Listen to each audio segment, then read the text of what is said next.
Are you a fan of Slaughter To Prevail?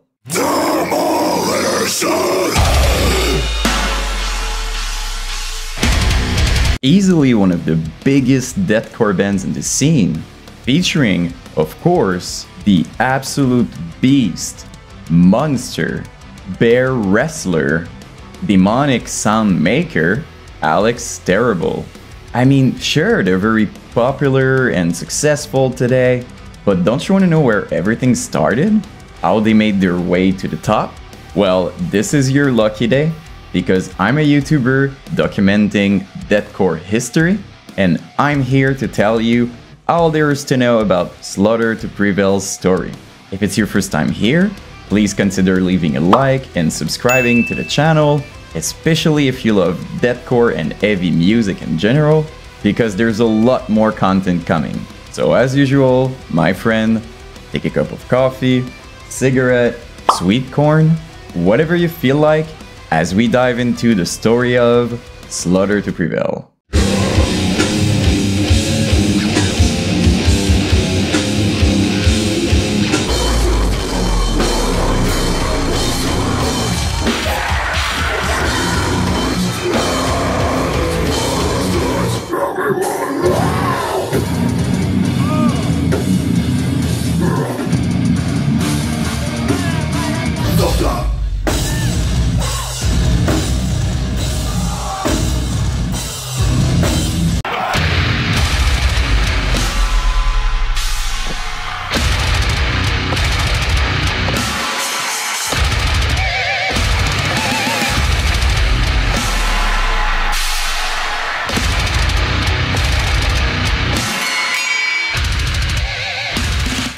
Real quick, if you didn't join our Discord yet, the link is in the description. We also have our live podcast on Twitch every Wednesday with a different guest every week from all your favorite bands. With all that being said, let's start the video. So the band was founded in 2015 in Yekaterinburg. And before Slaughter To Prevail, members were in different bands, like Jack Simmons being in Acrinia, for example.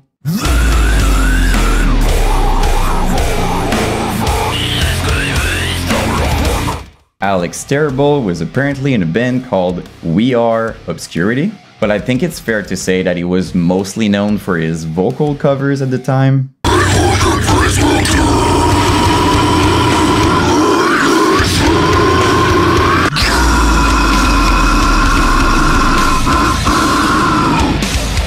I mean, it's undeniable how powerful and unique Alex's vocals really sounded. It was insane. I remember thinking that if a demon could scream, it would sound exactly like that. It also made me very self-conscious about my own vocals. When I first heard that, I was like, okay, I'm officially terrible.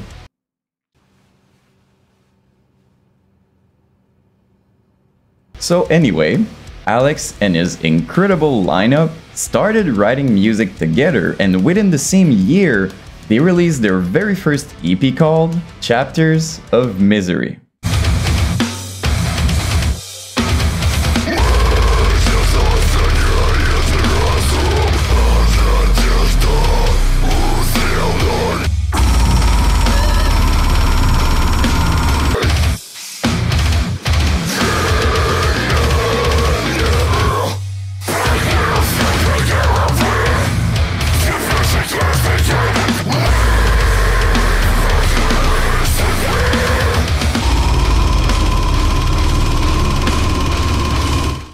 Okay, I'll be honest, before doing this video, I never heard that EP. But let me tell you, it freaking slaps. It's so brutal and crazy the whole time. Great riffs, good ambience, nasty breakdowns, slam parts, everything you want. And since somebody recently commented that he was tired of hearing me saying that's what deathcore is supposed to be, well, that's what deathcore is supposed to be. Then, of course, we have the vocals. Absolutely incredible. I mean, can you even say one bad thing about those vocals? He literally sounds like hell should be afraid of him. And while we're here, I wanted to mention that even if Alex is mostly known for his deep, low guttural vocals, his high-pitched vocals are actually very sick. In case you're wondering, the lyrics were not in English, they were in Russian, which for some reason makes it sound more brutal. That being said, I took time to translate some of the lyrics, and it's very beautifully written. I think Alex is actually a very good songwriter, and I appreciate the amount of efforts and dedication that went into it. Of course, I don't speak Russian, so I couldn't understand any of it. At some point, I even heard him saying, "No pizza," and I was like, yeah, that doesn't sound right.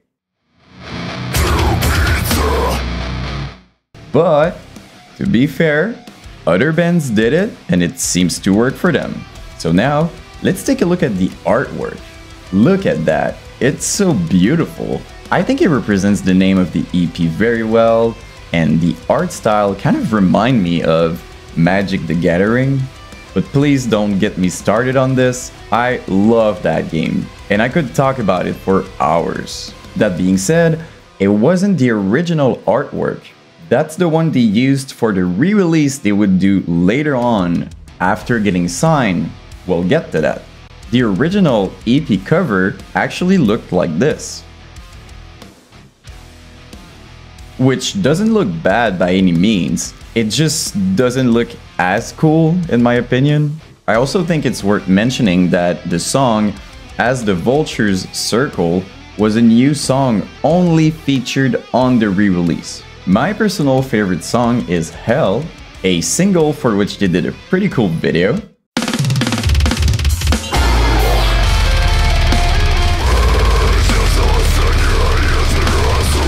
It was mostly a performance video with a side story of a girl turning into a demon or something.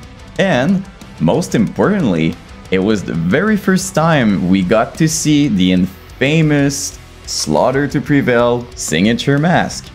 Something that would become later on a very big part of their identity and their image. Alex Terrible has mentioned many times that he's a big fan of Corey Taylor and Slipknot, so I think it's fair to assume that the whole mask thing could be inspired by them. Alex actually went beyond just wearing the mask with the band live. He actually started his own website, his company, which is where I got mine. But, fun fact, I didn't pay for it. I actually have won it in a contest. It was something they did on Instagram for their song 1984. You had to do something original. This video makes me cringe a lot today, but hey, I won a mask, so it was worth it. To go back to the story, believe it or not, Slaughter To Prevail, even if they were just starting, released not only one video, but they did a second one for their song Misery.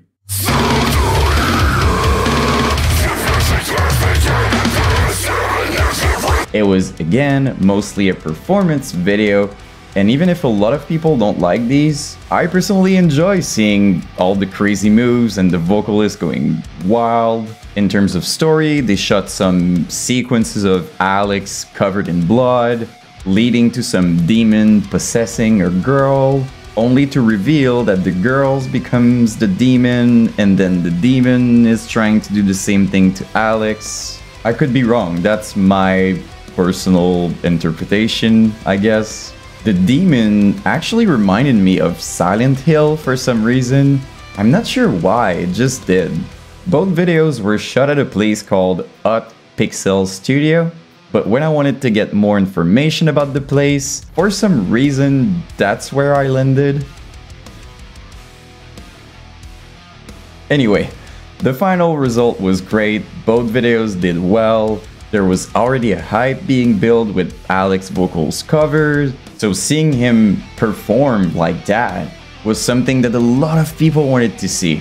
Of course, when a band like Slaughter To Prevail is coming out of nowhere and creates this big impact in the scene, a lot of expectations and anticipation is built in the community. especially when it comes to play live.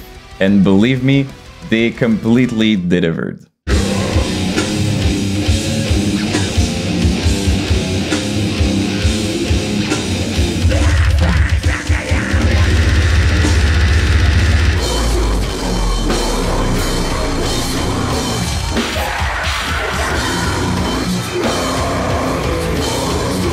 Of course, with the release of the EP and the amazing live performances, the band didn't go unnoticed, which led to Slaughter To Prevail officially getting signed by Sumerian Records, a very big label with some of the biggest bands in the scene like Oceano and Buenos Aires. Already in 2016, the band was featured on big tours like the Summer Slaughter, with bands like Cannibal Corpse and Suffocation. After touring, the band went back in the studio, which brings us to May 2017, when Slaughter To Prevail released Misery Sermon.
Alright, this album is so sick.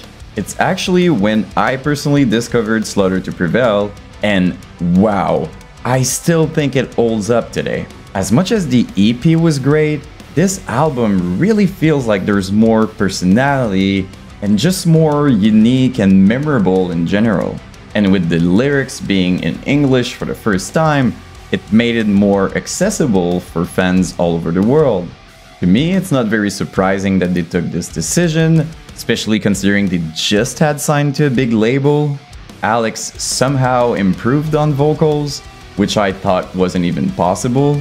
He mostly focused on his low guttural vocals, while adding a lot of his voice tone, giving the album some sort of new metal vibe, which, as we all know, would later on become a very big part of their sound. Musically, it's heavy, it's bouncy, gnarly, really just top tier in my opinion.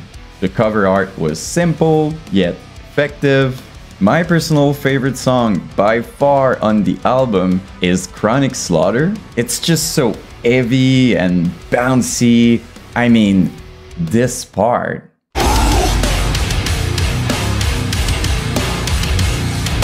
And this.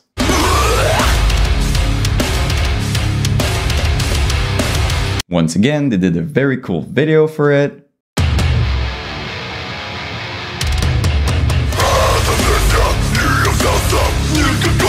Kind of the same concept. We've got a performance video with Alex wearing the mask, holding an organ or something. Probably another kind of ritual, I guess. I also wanted to point out that I've seen a lot of different performances video, but in this one, the filming work with the angles and all that, it was a step above. Well done. As I mentioned before, they also did a re-release of their EP under Sumerian, and since they added their new song as the Vulture's Circle, they made an official video to promote it.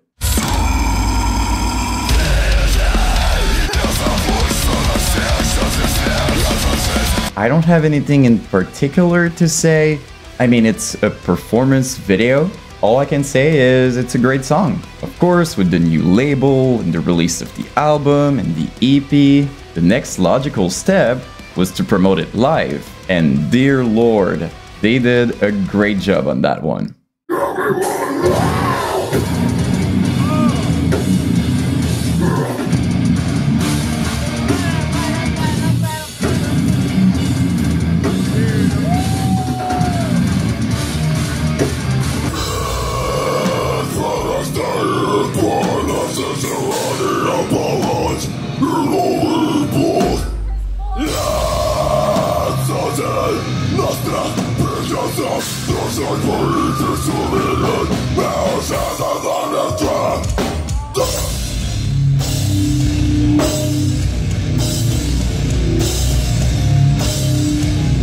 Slaughter To Prevail was on fire at this point, touring with bands like Whitechapel and Chelsea Grin, Oceano, just killing it, really.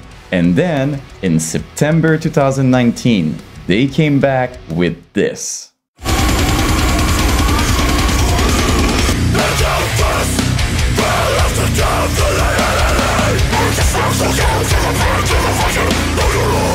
Great song, quite different if you consider the amount of times Alex is using his voice in a very new metal way.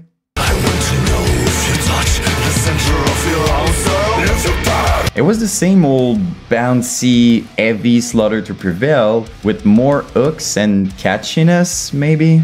The song is called Agony, and from my understanding, it's about compromising yourself and betraying your own soul by making the wrong decisions. The concept here seemed to be like a child being given a choice. He's being blinded and hitting like a demon piñata and then an angel one, I believe. At the same time, the band is playing in a church with Alex screaming in a confessional or something. Pretty much on brand with what Slaughter To Prevail usually does. The song was actually very well received by the fans. Everybody was excited for the new album, which for some reason they released years after. We'll get to that. Of course, it didn't stop the band from killing it. Quite the opposite, actually. Because in 2020, they came back with a brand new single that would not only change the trajectory of their career, but it would also leave a mark in deathcore history forever. And this single was Demolisher. Now, if you've been watching my videos, there's always a part in which I'm saying that every single band who made it had their moment, their time to shine, something memorable that happened at the right place at the right time. And for Slaughter To Prevail, it was Demolisher. For a moment, it almost felt like we were back in 2009 again. I mean, the crazy amount of vocal covers, all the different reactions, people talking about it everywhere. It's like no one was prepared for that. The amazing build-up in the song that makes you feel like you're in hell. The vocals when everything stopped and you just have this dark ambience. Alex's vocals in this instant was more deep and powerful than anything anyone had ever heard at the time. It was wild. And talking about wild, Alex didn't stop there. He started doing this part without a mic live.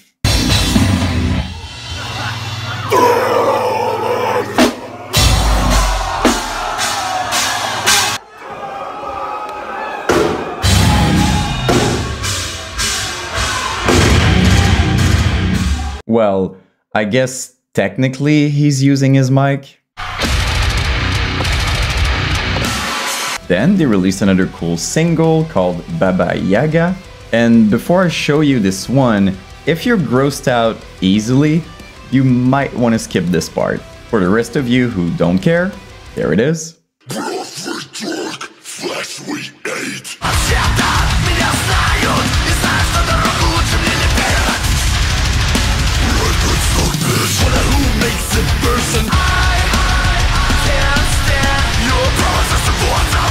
The video concept is the band eating human parts, a bear doing the same thing, the band going crazy, you know, the usual. Musically, I really like this one. They made a super catchy chorus, reminding me of Korn, or I guess new metal in general. They made a super sick breakdown towards the end. Alex's vocals were perfect once again. Just overall a good song. To go back to the concept of the video, the name Baba Yaga came from a Slavic legend telling the story of a ogress, I don't know how to pronounce that, eating children or something. Pretty gross and weird, but to be fair, gross and weird is kind of what you want in deathcore, so it worked. The song was extremely well received, with Loud Warrior calling it the third best song of 2021. Then, believe it or not, they didn't stop there. They released another single from the album. It was called Zavali Ebalo.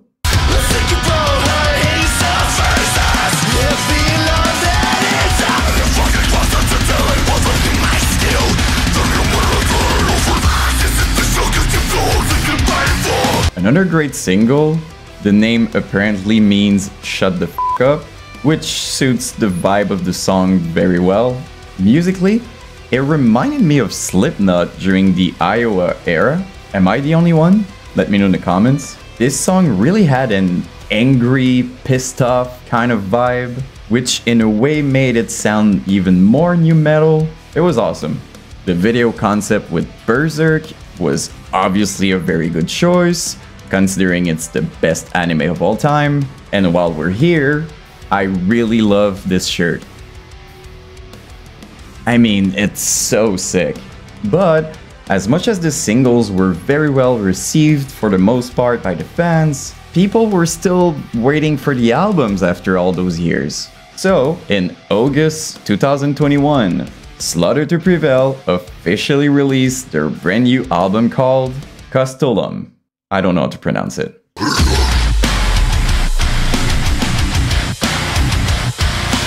Demolition!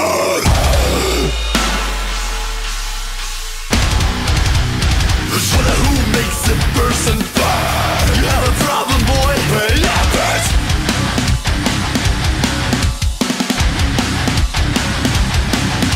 I found you changing to yourself, right? I found you changing to yourself. Where's the front? We'll go to the front.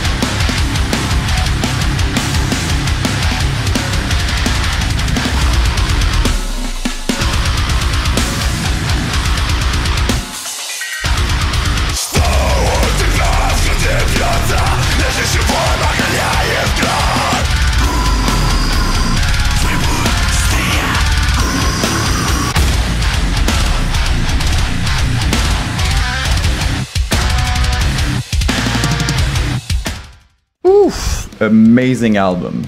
To me, it's like the perfect balance of new metal and deathcore. I know a lot of bands are trying to incorporate new metal elements, but to me, Slaughter To Prevail are so good at it. They're keeping the heaviness of deathcore, but they're bringing the bounciness and catchiness from new metal. It's the best of both worlds. I won't go into many details since I already gave you my opinion on the 4 singles, but still, the whole record is top tier, I think. Great production, terrific vocals, so sick, very creative hooks and melodies, bouncy music, everything. The artwork is just Alex wearing the mask, but I don't think they needed anything more than that. At this point, everybody knew what Slaughter To Prevail was, or at the very least, they knew who Alex was.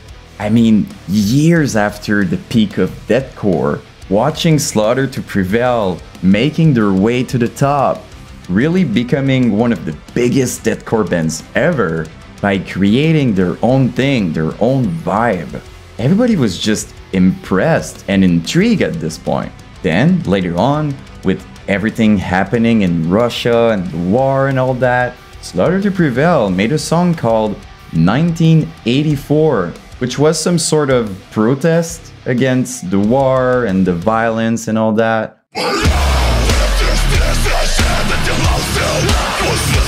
Great song, very beautiful meaning, still keeping the iconic deathcore new metal combo. The video was simple yet very effective, and I gotta say, Alex's moves in this one, it was a step above. Also, fun fact, as I mentioned earlier, that's the song that I did a cover to win this.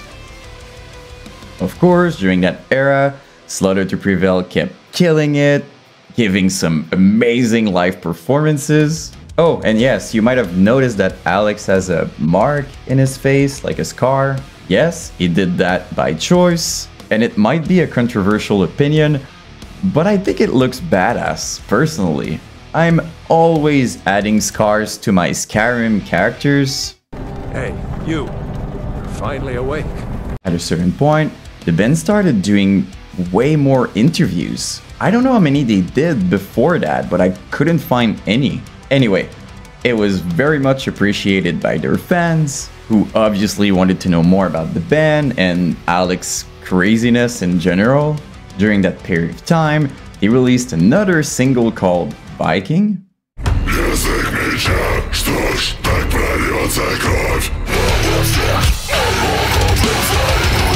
Another great song, and at this point I feel like I'm only repeating myself, but it was very well received. In terms of concept, I don't think I need to explain to you what a Viking is. I think you get the idea. Although, even if it was a performance video, I'd like to point out that it's pretty cool all the moments with the fans. Then, even more recently, I mean very recently, they released a new single called Conflict.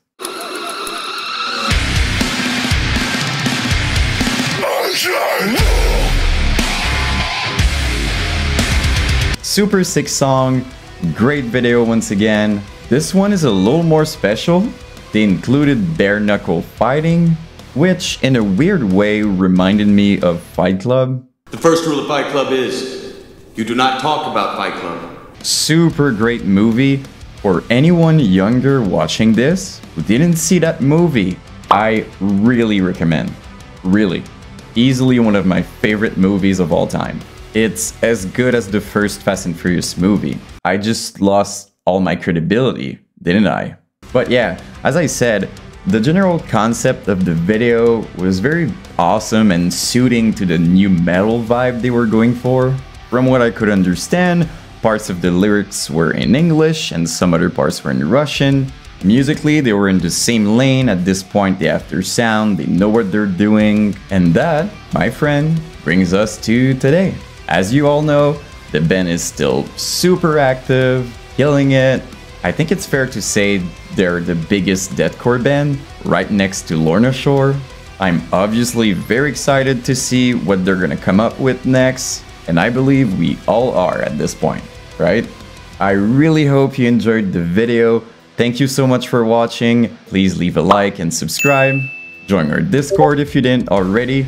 Don't forget our live podcast on Twitch every Wednesday, and I'll see you in the next one.